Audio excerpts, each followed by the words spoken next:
Mind sciences, or the study of human behavior in relation to the mind, is the newest of all the arts. It's less than 100 years old.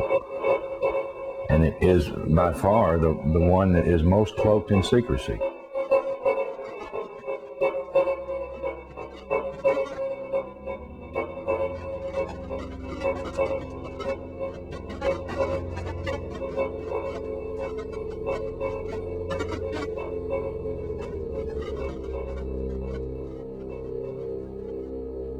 The origins of psychological warfare were in Nazi Germany, and in the Nazi ideology they had something that was called Weltanschauungskrieg, which means worldview warfare. The idea for them was imposing the Nazi worldview on the countries that they had occupied. The Americans picked up this idea, created an American version of it, and called that psychological warfare.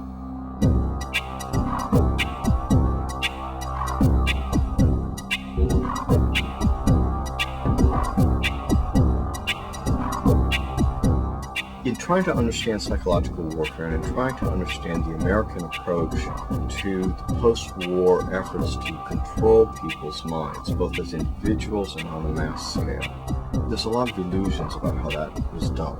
Were Nazis involved in that process? Yes, they were.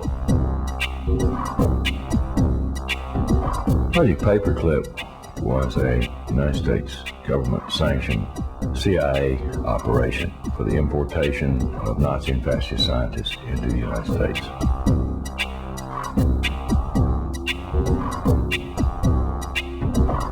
Their statement was simply this: if we don't bring these people into this country and contain them, then our enemies, the Soviet Union, will get them.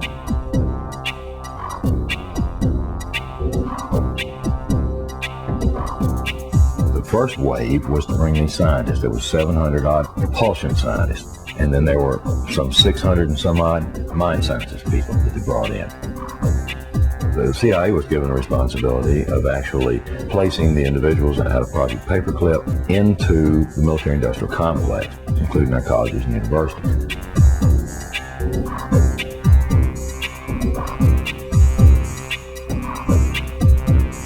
Mind control was a psychological warfare weapon that Adolf Hitler regarded as the answer for taking over the entire planet.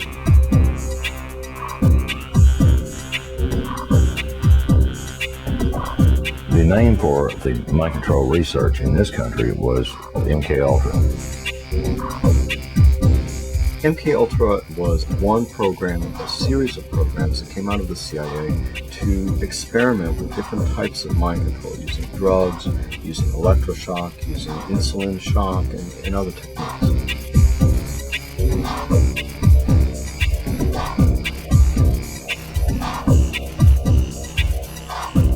I think that the goal for those people who planned the program was very straightforward. It was an attempt to figure out a way to interrogate people and to learn how to protect their own agents against control by others.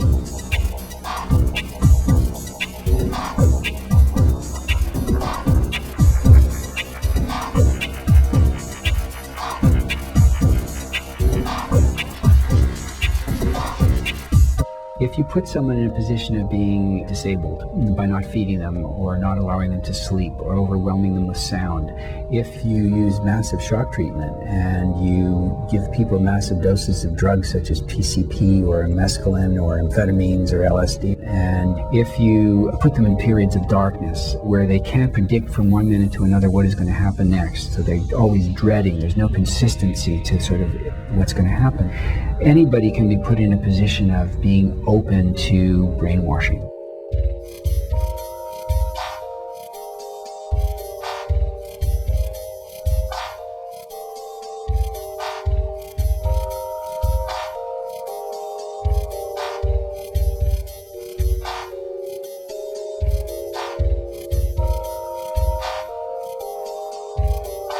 Ewen Cameron was probably the foremost psychiatrist of his time in the 1950s. He was using high-tech sound techniques. He was using multiple kinds of loop recorders to force people to listen to recorded messages 24 hours a day for weeks on end to basically destroy people's thinking patterns.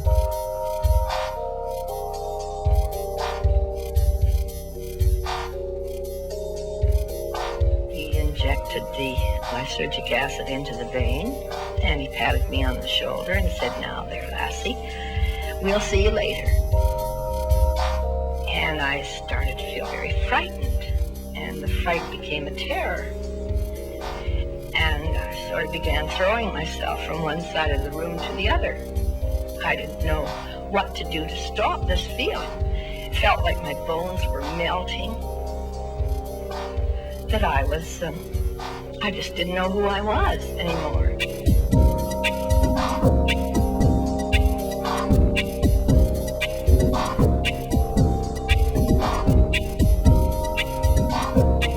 This is not just break-ins of people's homes. It's not just invasions of privacy by illegal wiretapping. This is an invasion of a person's mind.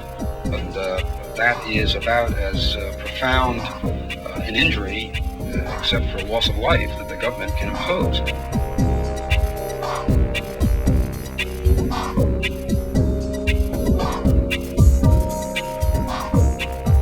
This was a post-Nazi program, if you will. It was an Americanization. I've often made the statement, and I still make it flippantly.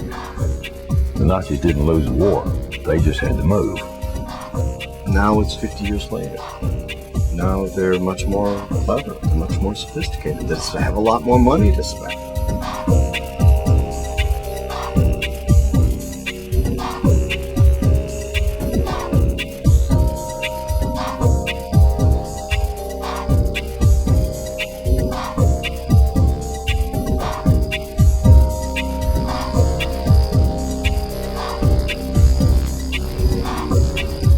His motor coordination was disrupted because of the compound's effect. Although his vision was not impaired, he found it difficult to focus his attention on the next objective. His physical actions were noticeably slower. He felt compelled to disobey his instructions. Did Sergeant Ditches give you any instructions about what you were supposed to do tomorrow? Tomorrow? What is today, Thursday? Today's Thursday. Today's Thursday. Well, Wars are not won on the battlefield. They're won in the minds of the people.